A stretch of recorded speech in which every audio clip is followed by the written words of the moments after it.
contigo una charla. Bien. Bueno, como les dijo Iván, yo me desarrollé como médico internista, pero también hago el papel de nutriólogo. Hice mi subespecialidad como nutriólogo y diabetes. Así que, bueno, mi charla va comprometida al desarrollo o fortalecimiento de lo que es el componente muscular y el componente graso. ¿Se ve ahí, Iván? Sí, se Hola, ve hola, perfecto. Iván. Se ve perfecto. Sí, déjame, espérame un ratito para, quiero poner ahí. Ahí está, ¿cómo? Espérame, ahí está. Ahí se ve, ¿no es cierto? Sí. Pues, buenísimo. Bien. Ya, entonces yo les quería hablar sobre lo que está actualmente en boga, sobre la nutrición y cómo se ha empleado asociaciones con la parte kinésica, que es su fuerte. Y bueno, como en la sala donde trabajamos con Iván, hemos visto que esta asociación ha tenido buena respuesta en nuestros pacientes, pacientes que en el contexto están en una espera de trasplante y que necesitan una optimización tanto fisiológica, nutricional y por ende también una actitud kinésica. Y bueno, hemos visto varias, así como buenos resultados, también hemos visto varios desenlaces con pacientes, pero bueno, eso cada día nos ha fortalecido más para poder trabajar como equipo. Bueno, y la nutrición en el paciente crítico, yo les voy a hablar pinceladas, pero que van a ser de mucho ayuda para ustedes en el departamento que se desarrolle. Y lo primero, vamos a hablar de cuidados críticos, pero también vamos a hablar de pacientes en cuidados agudos. Y vamos a hablar de calorías. ¿Cuántas calorías vamos a partirle al paciente? ¿Y cuánta cantidad de proteínas tenemos que entregarle? Bueno, y esto son dos preguntas que normalmente uno se hace en un medio tan complejo que es la unidad de cuidados intensivos, donde uno dice, bueno, ¿y con cuánto partimos? ¿Cuánto le damos? ¿Estaríamos bien? Bueno, yo les voy a quitar esas pequeñas nubes con la presentación. Las rutas que vamos a tener en esta presentación, voy a hablarles la realidad nutricional que tenemos de nuestros pacientes.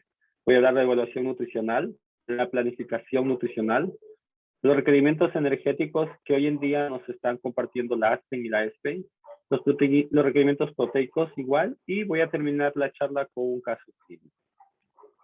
Bueno, primero antesala, voy a hablarles sobre este estudio que se realizó en el 2019, hace más o menos unos 3 años atrás. Entonces hubo una reunión de todas las unidades de cuidados intensivos de Latinoamérica, donde también estaba incluido Chile, y pudieron darse cuenta que los pacientes que entraban a una unidad de cuidados intensivos tenían varios componentes que consideraban como deterioro nutricional.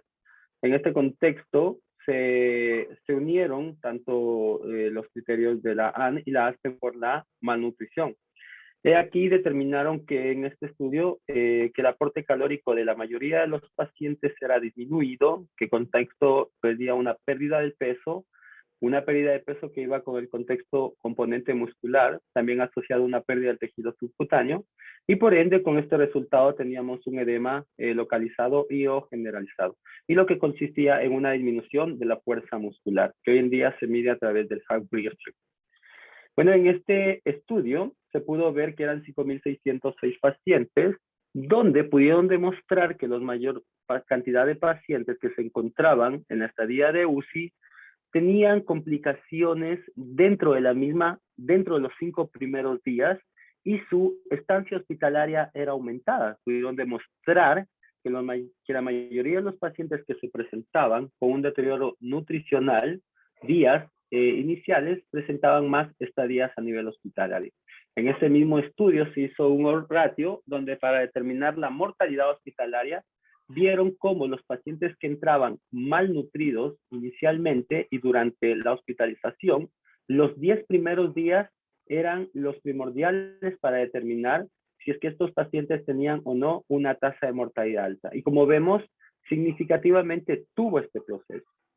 Ahora, en nuestra realidad nacional es que tenemos un 13% de los pacientes que ingresan a la unidad de cuidados intensivos una desnutrición severa. Es ahí donde tenemos que comenzar a apuntar nuestra mirada. Bueno, vamos a hablar inicialmente de los factores de riesgo de malnutrición. Recordemos que el paciente ingresa a una sala de cuidados intermedios o UCI ya con un proceso inflamatorio, ya sea porque llegó con un cuadro séptico, ya sea porque llegó con un cuadro, una exacerbación, una quemadura. Muchos factores van a provocar que esto active ciertos parámetros como nosotros conocemos. Estos parámetros van a, o tormentas de citoquinas que van a preventar que el paciente comience a provocar un consumo de ciertos micronutrientes que se encuentran, micro y macronutrientes que se encuentran a nivel interno del paciente. Bien, ¿qué sucede en este caso durante las primeras 48 a 72 horas? ¿Qué sucede con la respuesta metabólica a la injuria? Voy a hablar de las fases EO, flow y flow recuperación en el contexto anabolismo y la fase precoz y tardía de esta última. Voy a hablar de la fase inicial, que es la fase de choque o hipodinamia, donde el paciente llega en condiciones críticas, donde vemos que el nivel tisolar, la hipoperfusión y por ende también el componente catabólico es uno de los que mayormente se desarrolla. Es ahí donde el paciente puede presentar las primeras horas hipovolemia, por ende va a presentar un hipercatabolismo y por ende también va a presentar lo que se conoce como la lisis, tanto o lipólisis, y la activación de la gluconeogénesis a través de las curvas o las rutas que se encuentran localizadas a nivel hepático. Después venimos días después, tenemos un paciente que en el contexto entre un cuadro hipercatabólico entre las 24 48 horas e incluso hasta las 72, donde ya comienza a presentar un cuadro de hipermetabolismo. Consideramos que ya la presencia y aumento de ciertos hormonas como el glucagón y las catecominas hormonas tienden a presentar una mayor consumo de ciertos aminoácidos, lo que va a comenzar a comprometer el componente muscular. Es ahí donde nosotros comenzamos a ya desarrollar una activación de cuánta cantidad de proteínas, cómo debemos empezar, y en el contexto evitar que esta sobrecarga o este catabolismo o hiperdinamia que presenta el paciente no sea deleterio en los futuros días. Después viene de todo esto, el paciente ya sale del cuadro de deterioro, de injuria, y el paciente que dentro del contexto, vemos que un paciente que presenta toda esta cascada, todo este problema de hipercatabolismo comienza a decrecer, disminuye la respuesta hipermetabólica, comienza a haber una recuperación y dentro del contexto ya comienza a haber una restauración potencial de las proteínas corporales. Es ahí donde ya nosotros estamos correlacionando que el paciente ya está en un proceso de anabolismo. Que les puse esto que fue publicado por Cruz en una revista en el 2012, donde vemos las primeras 24, 48 y 72 horas, cómo se van presentando ciertos componentes como la glucogénesis, la formación de ácidos grasos que se encuentra elevada. Vemos cómo la insulinemia es disminuida. Hay muchos pacientes que ingresan diabéticos, pero en el contexto de tener esta insulinemia tienden a ser hiperglicemias y comienzan a desarrollar lo que se conoce como deterioro metabólico. Después en la fase flow vemos cómo este contexto de insulinemia es revertida y es netamente como una contrarrespuesta de nuestro organismo ante una gran masiva cantidad de ácidos grasos libres, lo que va a formar una elevada presencia de insulina y por ende una resistencia a insulina, lo que puede provocar deterioro a largo plazo con el paciente. Las consecuencias metabólicas que se sucede a través de los carbohidratos, como les decía inicialmente, hay un gran consumo, pero esta es bloqueada como medio de defensa del organismo y los requerimientos energéticos tienden a caer, tiende a provocar una acelerada proteólisis y por ende una lipólisis. Las consecuencias metabólicas a nivel de lípidos, como le decía inicialmente, el paciente comienza a formar una gran cantidad de ácidos grasos, lo que va a comenzar a provocar una inhibición de la glucólisis y por ende vamos a tener un deterioro o ya presencia de cuerpos cetogénicos a nivel vascular. En el contexto de las proteínas, inicialmente son las que va a comenzar a presentar deterioro desde la fase E hasta la fase de recuperación. Es ahí donde nosotros, dentro del equipo de nutrición, hemos comenzado a desarrollar investigación para determinar que desde el día 1 comenzar a desarrollar un buen aporte proteico, buen aporte de aminoácidos, determinar bien las conductas a seguir y por ende seguir con la que es la indicación, evitar la proteólisis o la pérdida de aminoácidos que conlleven a un deterioro funcional y muscular.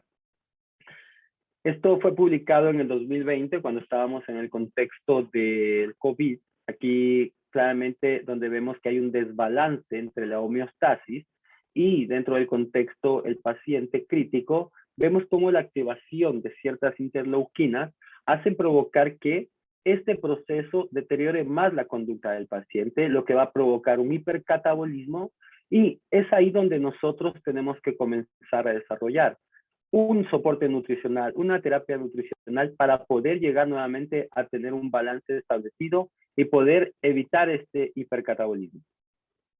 En este estudio, que es a nivel local, o sea, realmente es un estudio que nosotros conocemos como el Screen Day, un estudio que es de varios países en Latinoamérica, donde nos encontramos con 211 pacientes en cuidados intensivos, se pudo demostrar cómo estamos con los pacientes al ingreso hospitalario, ya sea unidad de cuidados de urgencias, observación o en el cuidado intensivos.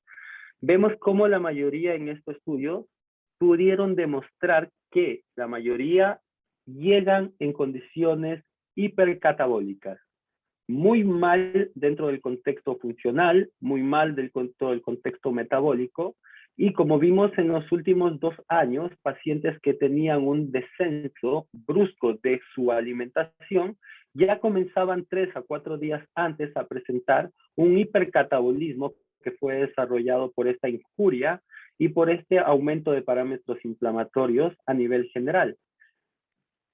Aquí también se pudo demostrar en este estudio que dentro de los primeros días previo a la injuria, como ustedes pueden ver, ya comenzó a haber un déficit proteico y es ahí donde la mayoría de los pacientes en este estudio pudo demostrar que tenían menos cantidad de aporte proteico en los 3 a 4 días previos a ser ingresados a la urgencia. Entonces, con esto queda demostrado que los pacientes que ya llegan con un mal componente funcional, llegan también ya comprometidos a nivel de lo que respecta la cantidad proteica.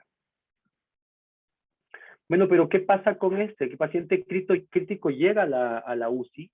Ya es ingresado, ya lo evaluamos, vemos que se encuentra en un contexto de malnutrición, aumenta la morbimortalidad de este paciente, por ende vemos que ya el paciente comienza a ver un compromiso tanto general, tanto funcional, lo que ya nos hace entender que hay una mala recuperación funcional en estos pacientes y la calidad de este paciente es visible posterior al alta de UCI o dentro del contexto la muerte. ¿Qué dicen las guías actualizadas? Bueno, cómo nosotros tenemos que evaluar o las guías sobre a estos pacientes. Si vemos anteriormente y hacemos un resumen, estos 2 estudios hablan que nuestros pacientes ya llegan con una condición nutricional crítica, por ende, nosotros tenemos que trabajar dentro de las primeras 48 horas para poder evitar progreso de la enfermedad o tener un desenlace que va a ser fatal. Entonces, la ESPEN dice que todo paciente crítico con estadía mayor de 48 horas debe ser considerado de riesgo de nutrición. Claramente, todo paciente que llega a la UCI ya llega con un componente físico deteriorado, por lo tanto, nosotros ya como equipo de nutrición tendremos que actuar. Pero bueno, ¿cómo vamos a evaluar la parte nutricional? Realmente hay varios screening, hay varias tablas para poder evaluar la condición del paciente. Yo voy a hablar de tres, la que utilizamos nosotros a nivel del Instituto Nacional, y vamos a poder determinar cuál va a ser la mejor y cuál nos ha ayudado como equipo médico.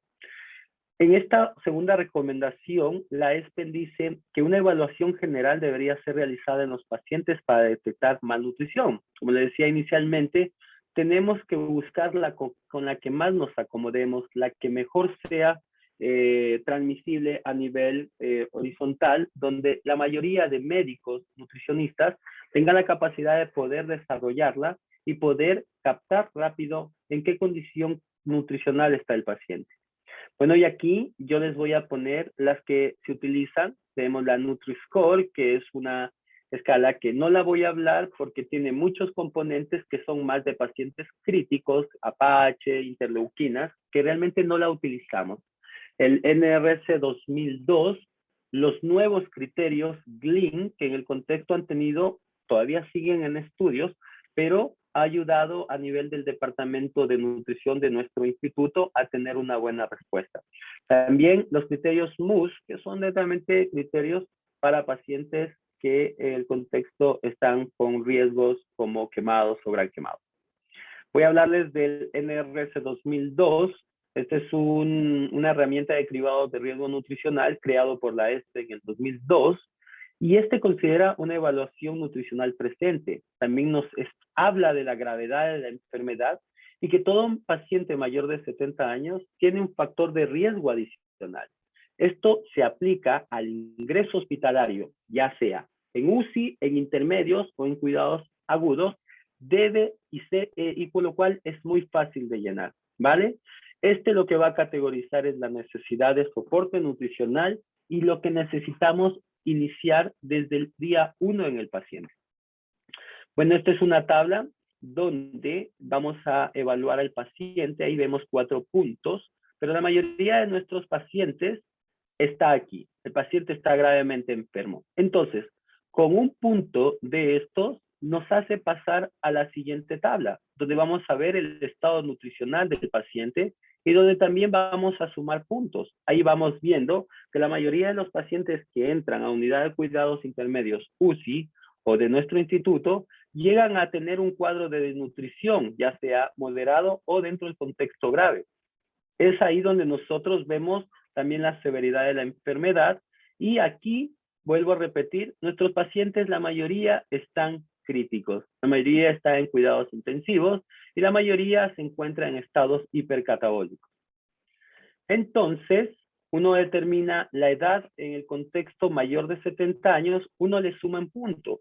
Y si al sumar todo esto nos da mayor de 3, el paciente se encuentra en riesgo nutricional y debe iniciarse el soporte nutricional de manera inmediata. Las guías ASPEN, en el contexto, ¿qué nos dicen ellos? Basado en opinión de expertos, sugiere una determinación del riesgo nutricional con herramientas como el NRS 2000 y el Nutri-Score en pacientes críticos. Nosotros utilizamos el NRS 2002, que ha sido una gran herramienta para determinar la condición del paciente. Hoy en día, la gran boga en los criterios GLIN, que los venimos utilizando hace más o menos un año en pacientes que estuvieron en condiciones de falla respiratoria, pacientes con COVID, neumonías graves, los utilizamos y es aquí donde nos va a determinar ciertos criterios. Se va a dividir en criterios fenotípicos que consta de pérdida del peso, bajo IMC y disminución de la masa muscular. Y los criterios etiológicos que nos van a determinar la ingesta alimentaria reducida y el proceso inflamatorio. Si nosotros hacemos un resumen con lo anterior dicho, creo que esta sería una buena herramienta para observar a los pacientes. Es fácil de interpretarla, es fácil de hacerla. Y como les decía, la mayoría de nuestros pacientes llegan ya con procesos inflamatorios 3 hasta 4 días antes de ser ingresados. Llegan con una pérdida de peso, una disminución de la masa muscular y por ende también una ingesta alimentaria reducida. Esto es dentro del componente etiológico y fenotípico. Y si uno de estos presentara un criterio fenotípico más un criterio etiológico, ya nos está hablando de una patología llamada malnutrición.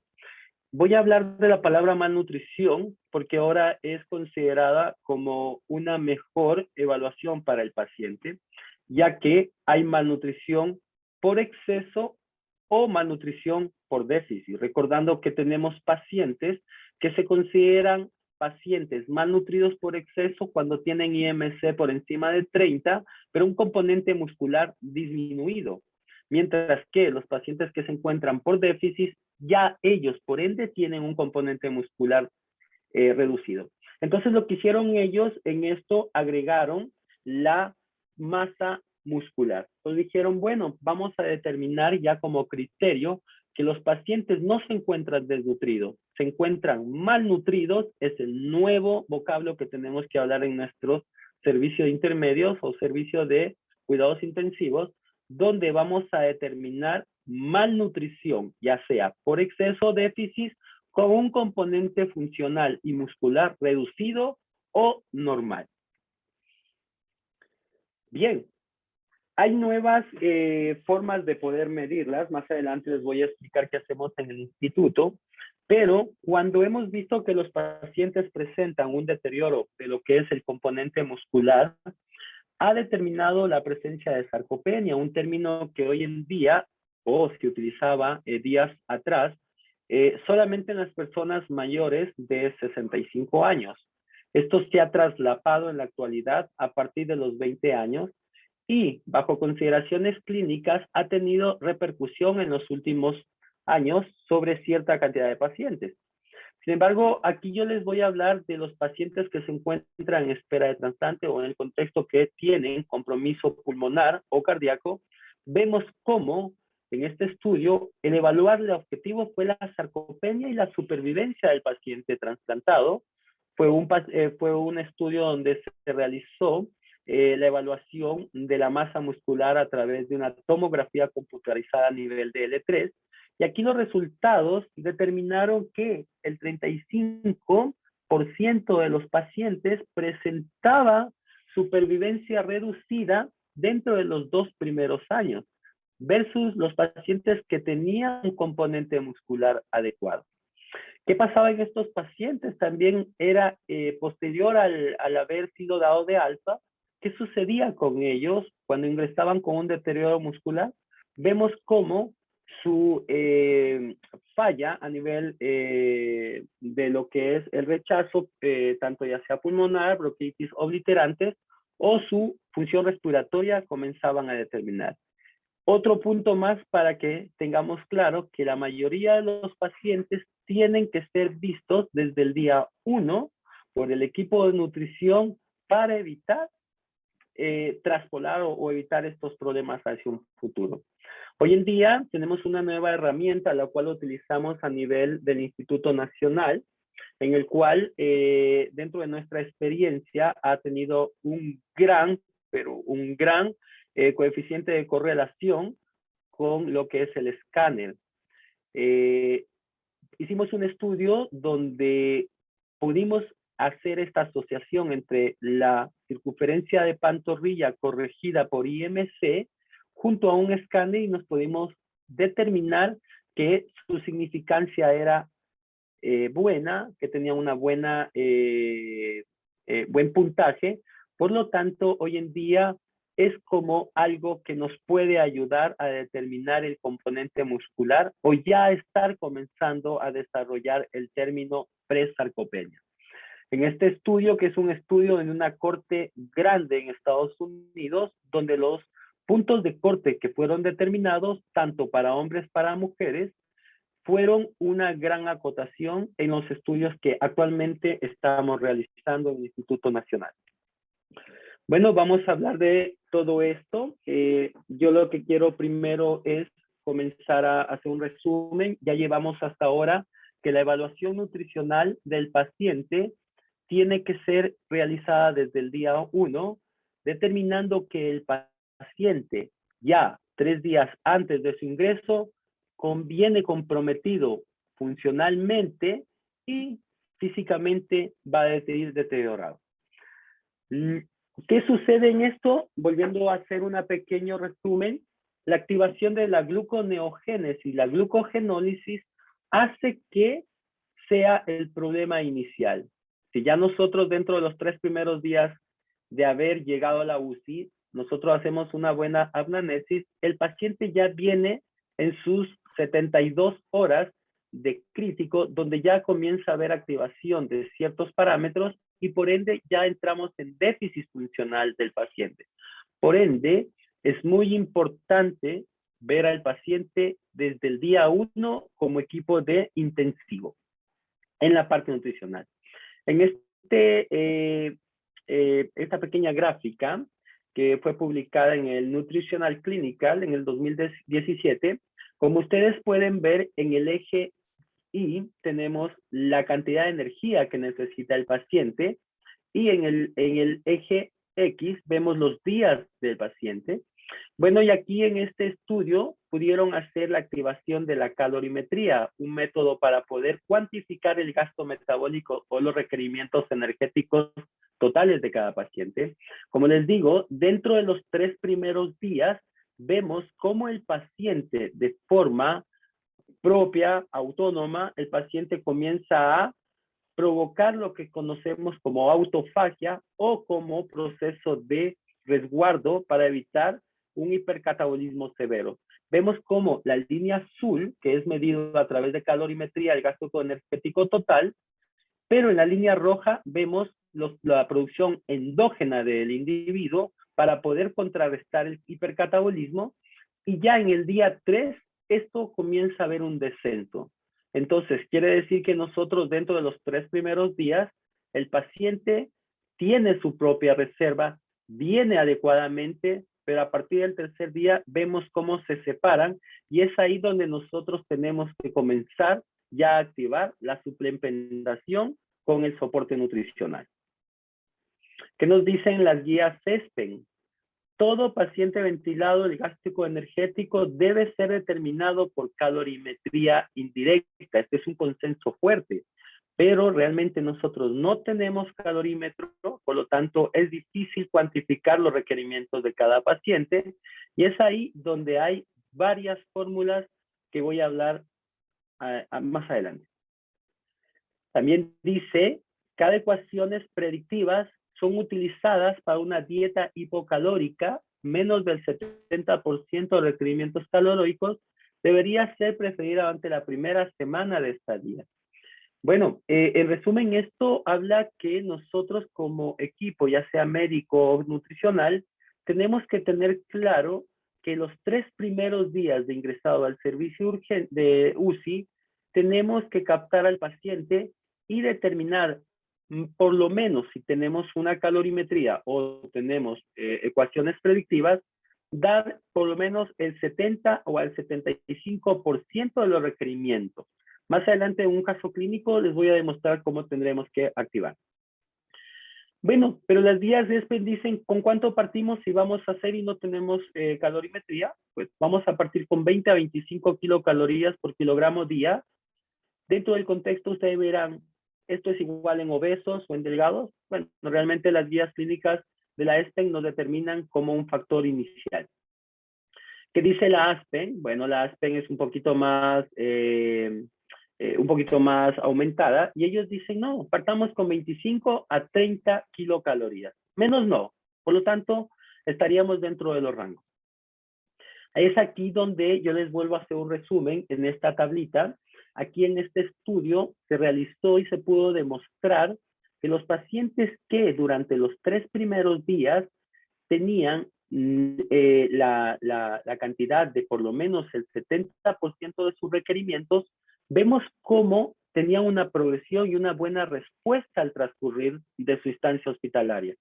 Mientras que en la gráfica que vemos hacia el lado derecho, vemos que los pacientes que tenían una buena respuesta en los días, una buena estancia y por lo tanto buena recuperación, tenían una buena estabilidad con el 70%, versus los pacientes que tenían por encima de 70 o de 100, 130, 140, o esos que nosotros sobrealimentamos.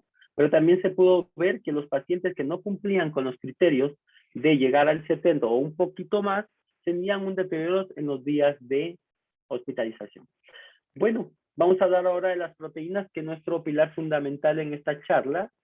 Como les decía inicialmente, procese una proteólisis del músculo sano los 3 primeros días. La pérdida del componente magro es evidente. Los aminoácidos que se rompen en este contexto tienden a ser transportados al hígado para su conversión en glucosa. Y bueno, vamos a determinar que la respuesta va a ser proporcional al grado de lesión. Entonces, como les decía inicialmente, todo paciente que ingresa a nivel de cuidados intensivos, hay una deprivación proteica, un debilitamiento muscular respiratorio, la telectasia, los cuadros de neumonía y aumentan los niveles de mortalidad. Es por eso que nosotros tenemos que ver desde los 3 primeros días nuestro impacto como equipo de nutrición. Aquí en esta gráfica vemos que dentro de los 3 a 7 días, 3 a 10 días, si no cumplimos con los criterios de poder iniciar un soporte nutricional proteico adecuado, vemos como en la gráfica se pierde el componente muscular. Fibras musculares comienzan a endarrecer y por lo tanto vienen a ver lo que los componentes, como les decía inicialmente, sarcopénicos o pérdida de masa magra. Bueno, ¿cuánto dice la ASPEN tenemos que requerir? Bueno, la verdad es que aquí hoy mucha discusión, no hay estudios. Hoy en día se está realizando un estudio en Canadá que Al4, se llama el estudio Al4, que está viendo una comparación entre un suplemento proteico que nos aporta 1.2 gramos por kilogramo de peso versus una fórmula que nos aporta 2.2. Eso está en progreso. Yo creo que más tardar va a salir el próximo año. Y ahí vamos a tener una idea si podemos subir más de 2.2, 2.4. En nuestra experiencia local es diferente. Igual voy a hablarlo más adelante. ¿Qué dice dentro del contexto la ESPEN? Ellos parten y dicen, todo paciente crítico tiene que iniciar un soporte proteico de 1.3 gramos, independiente de la condición que llegue el paciente, ya sea por falla renal, falla o injuria renal, independiente tendríamos que iniciar 1.3 gramos por kilogramo día. En este estudio, que también habla la referencia, vemos cómo los pacientes tenían una buena estancia en la UCI en el contexto mejor respuesta, mejor dinamia, fueron trasladados a unidad de cuidados intermedios para observación y por ende a sala. Y vemos cómo los pacientes que recibían 1.4 gramos por kilogramo en el día 1 tenían mejor respuesta a los que no tenían el componente requerido que decía la ESPEN, como era 1.3 gramos. En este otro estudio, también que es un estudio donde vieron la determinante que 1.3 gramos es nuestro punto de corte inicial para poder iniciar el suplemento proteico. Bueno, aquí es un resumen que se publicó en Santé hace 2 años. Aquí tenemos, esto es lo que estamos haciendo a nivel del hospital, del Instituto Nacional, donde vemos que los 3 primeros días nosotros tenemos que comenzar a trabajar. Vuelvo a insistir, paciente que llega a nuestra unidad de cuidados intensivos llega hipercatabólico. Por lo tanto, nosotros tenemos que estos 3 primeros días determinar la mejor función por parte del equipo de nutrición. ¿Y cómo vamos a iniciar? 25% el día 1 de sus requerimientos. Si sus requerimientos son 2.005%, ya nos ayuda. Recuerden que el 25% es porque el paciente ya viene solo, está provocando su autofagia, se está haciendo su propio soporte, por lo tanto, no dar con 75. ¿Por qué motivo no dar con 75? Porque el paciente de forma propia está formando energía, entonces lo vamos a sobrealimentar. Día 2, un 50% de sus requerimientos, día 3, un 75%. Después, al día quinto, ya vemos que el paciente ya viene en fase de recuperación y aquí ya comenzamos a hablar de un 70%. Podemos llegar hasta el 100% y después de esto, post-UCI, ya podríamos llegar hasta un 125% o 30 kilocalorías por kilogramo e incluso 2 gramos de proteína por kilo de peso. Bueno, ¿qué hacemos en el Instituto Nacional del Tórax? Primero, paciente cuidados intermedios, comentamos, ¿puede comer? Es la pregunta que todos se hacen y no. Pregunta, no come. ¿Qué hacemos? Hacemos la evaluación del riesgo nutricional, aplicamos el NRS que les hablé inicialmente, el CLIN para poder determinar su estado de malnutrición y también la evaluación de la circunferencia de pantorrilla. ¿Qué hacemos posterior? Evaluamos los requerimientos energéticos, iniciamos con 15 a 30 kilogramos por kilogramo día del paciente, 15 en pacientes que tienen obesidad y 30% de pacientes que son normopeso. Los requerimientos proteicos iniciamos de 1.3 hasta 2.5 gramos. Es más, tenemos pacientes que se encuentran en espera de trasplante y hemos llegado hasta 3.1 gramos por kilogramo de peso. Y eso lo hemos visto cada semana, donde hemos hecho ciertos cambios, solamente con la medición del nitrógeno ureico de 24 horas. Los 7 primeros días establecemos al paciente, comenzamos a dar el 70% de requerimientos calóricos, vamos bien.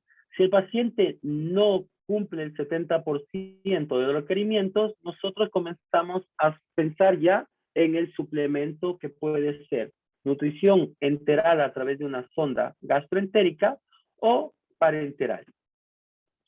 Entre el día 4 y 7, el paciente cumple metas, está por encima del 70%, sí, cumple, entonces nosotros mantenemos el aporte hasta llegar al 100%. Si no llega a ser así, nosotros comenzamos a utilizar fórmulas que hoy en día tenemos varias que son hipercalóricas, hiperproteicas para poder llegar a los complementos. Podríamos hacer la complementación o la nutrición mixta, tanto enteral como parenteral, o en el contexto, si necesitamos aminoácidos intravenosos. Después de esto, ¿qué hacemos como equipo? Tanto el equipo de kinesiología y nutrición están revisando constantemente el nitrógeno ureico 24 horas de forma semanal para determinar si los aportes de gramos de proteínas son los adecuados y por ende tenga una buena respuesta. También evaluamos la antropometría y como les decía Iván, evaluamos la circunferencia de pantorrilla y la dinamometría para determinar su funcionalidad, al igual que el equipo de kinesiología pueda trabajar sin ningún problema. Bueno, aquí tenemos un caso clínico para ya terminar esta charla, un hombre de 62 años que tiene un peso de 84 kilos, que tiene un IMC de 32, de sus antecedentes es hipertenso, tiene una fibrosis pulmonar idiopática terminal, es chofer de micro y consulta por malestar general, disnea de medianos esfuerzos, síntomas que al quinto día exacerban con compromiso del estado general y tos productiva. Al ingreso del servicio de urgencias, ingresa con el compromiso general con 38.9 grados de temperatura, hipertenso y con una saturación de 86% y una falla con una taquipnea considerable. Se le administra oxígeno por mascarilla. Ante mala respuesta a oxígeno, es ingresado a la UCI. En UCI se le hacen exámenes gasométricos presentando una PAPI de 120, una frecuencia respiratoria de 28 por minuto, normotenso y normocárdico. Pero sin embargo, a la anamnesis el paciente refiere sentirse aún mayor cansado, con mayor debilidad, fatiga muscular, se le hace PCR para COVID, pero sale negativo. Sin embargo, se le toma una radiografía de tórax y se determinan condensaciones bilaterales con derrame pleural bilateral. Se decide, bajo el contexto de su PAFI, intubar, ¿ya? Se requiere vasoactivos, iniciando noradrenalina en dosis muy bajas, y se hace el control gasométrico a las 2 horas, donde la PAFI eventualmente mejora, el pH todavía está acidótico, sin embargo, el ácido láctico aquí ya es un componente visible, el paciente está con una hiperlactatemia, por lo cual está en un cuadro de fase E. Por lo tanto, nosotros como equipo de nutrición entramos, llegamos, evaluamos a este paciente y lo que podemos determinar que a través del NRS pudimos ver que el paciente cumplía criterios de soporte nutricional ya, desde el día 1. Después, cuando iniciamos la terapia nutricional, como les dije, dentro de las primeras 48 horas, la vía de alimentación que utilizaremos, esto es de acuerdo. Si el paciente tiene un componente entérico normal, sin que sea algo contradictorio, nosotros utilizamos la vía oral. Si no, colocamos a través de sonda. Considerando, como decía, la ventilación mecánica siempre en la vía enteral por sonda nasogástrica o enteral. Si no tiene contraindicaciones, hay que utilizar la vía enteral. ¿Qué requerimientos energéticos tiene el paciente? Utilizamos una fórmula de 20 kilocalorías, vuelvo a repetir, no contamos con calorímetro. Si se dan cuenta, el paciente tenía dentro del contexto obesidad, por lo tanto, hay dos formas de poder calorear esto. Yo les puse 20 kilocalorías por peso ideal. Realmente no se utiliza, yo no lo utilizo por varias condiciones, que yo sé que ustedes van a entrar en su componente decir por qué. Realmente el paciente viene hipercatabólico y el que es obeso, malnutrido, tiene un componente muscular reducido. Por lo tanto, nosotros tenemos que actuar sobre el peso real, más no sobre el peso ideal. No estamos un paciente que es ideal. Es un paciente que está presente, que no nos está hablando, que queremos tenerlo ahí. No, tenemos que trabajar con el peso real. Bueno, y hicimos con 15 calorías en este paciente y nos salió una meta calórica de 1500 calorías. Por lo tanto, nosotros los 3 primeros días vamos a empezar con el 70% de sus requerimientos. Como le dije inicialmente, vamos a empezar primero con el 25, después con el 35 y por lo menos llegar al 50% dentro de los primeros días. El aporte proteico, 1.3 gramos por kilogramo de peso real, que nos aporta 127 gramos al día. ¿Qué fórmula podemos utilizar? Una forma normocalórica hiperproteica. ¿Y cómo empezamos el flujo? Con 20 en el contacto vamos viendo por el departamento de enfermería si progresamos o no. El seguimiento no debe dejar pasar más de 7 días sin llegar a la meta de requerimientos. Vuelvo a insistir, nuestros 3 primeros días hasta el 7º día tiene que ser nuestro punto de observación. Hay que tener el contexto, medir semanalmente el nitrógeno ureico 24 horas, cinética del hierro, que hoy en día está teniendo mucho aval por la poca oxigenación que tienen ciertos pacientes a nivel respiratorio, y también lo que es el perfil bioquímico para ver cómo se encuentran tanto fósforo, se encuentran ciertos iones que pueden provocar un síndrome de reamiamentación, que será en una futura charla poderlas presentar. Bueno, aquí iniciamos, como les dije, esta fórmula hipercalórica y proteica que nos daba 1200 con 100 gramos de proteínas. El paciente se encontraba en alto riesgo. Se inició el día 4 en nutrición enteral. Al segundo día de la ventilación mecánica de falla de referimiento, se tuvo que pronar el paciente.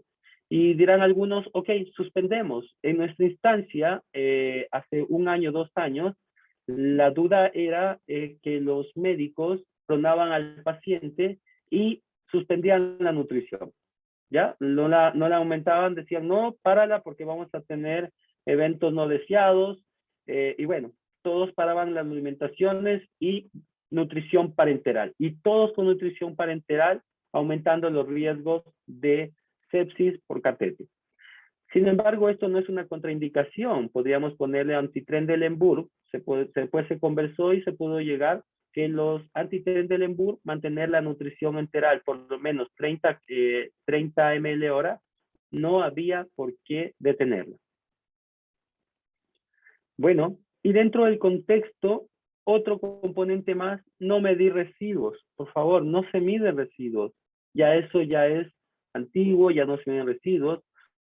Solo si el componente que vemos que el paciente presenta distensión abdominal o vemos que en el contexto la bomba de la nutrición enteral tiende a fallar o el paciente tiene evidentemente cuadros eméticos, uno para la nutrición. Uno ya dice, no, esto no hay, porque hay una hipoquinesia a nivel de lo que respecta a la fibra muscular a nivel intestinal. Paremos, iniciemos prokinéticos, pero la nutrición enteral tiene que ser parada. No se tiene que medir residuos gástricos. ¿Cuándo se considera el uso de nutrición parenteral? Como les decía anteriormente, cuando es absoluta. El paciente no puede recibir por alimentación enteral por ciertas condiciones. Es mejor directamente utilizar la nutrición parenteral. Lo otro, como les decía, la deuda calórica proteica, después de los 7 días, tenemos que llegar a los requerimientos calculados. Hay que optimizar la nutrición enteral, evitar las suspensiones innecesarias, no tomar decisiones erróneas. Vuelvo a repetir, como los residuos gástricos. Agregar suplementos, utilizar formas hoy especializadas que tenemos un sinnúmero de fórmulas. Y si a pesar de esfuerzo no se logra la meta, nosotros vamos a utilizar nutrición parenteral. Y eso es todo. Espero que les haya quedado claro y atento a sus preguntas.